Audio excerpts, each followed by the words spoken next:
Good morning, everyone. You are listening to Preeti Singhal, your news anchor from Lavfara Media. Here we bring you the latest updated news of 21 June from around the world. Delhi LG withdraws order on 5-day mandatory institutional quarantine. India saw another record for the highest number of COVID cases in a day, 14,516, that took the country's total to 3,95,048. Chennai has been put under another spell of total lockdown till 30th June, along with 3 other districts to curb the spread of the virus. India considers travel bubbles on the country-by-country basis. Domestic fare cap may go beyond August 24.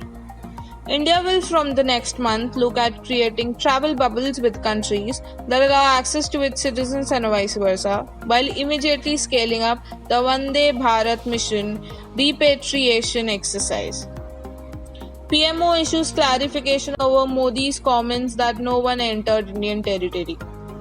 The government on Saturday said that attempts are being made to give mischievous interpretation to Prime Minister Narendra Modi's remarks at the all-party meeting that no one has entered Indian territory or captured any military post while referring to the Galwan Valley clash in eastern Ladakh. Indian series will be incredibly special, can't wait to play, Steve Smith. Star batsman Steve Smith is looking forward to India's tour of Australia, saying he can't wait to play in the much anticipated series which will be incredibly special.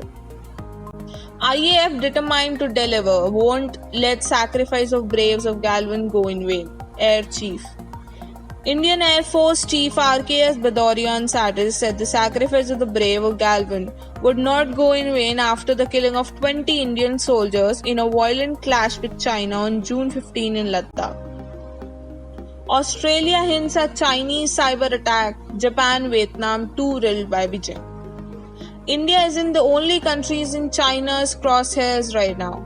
On Friday, Australian PM Scott Morrison said his government and some private sector entities in the country had been under a sustained cyber attack by a state actor. A hint at China. Preeti Singhal will come with new updates tomorrow. Stay tuned with us. Have a great day ahead. Thank you.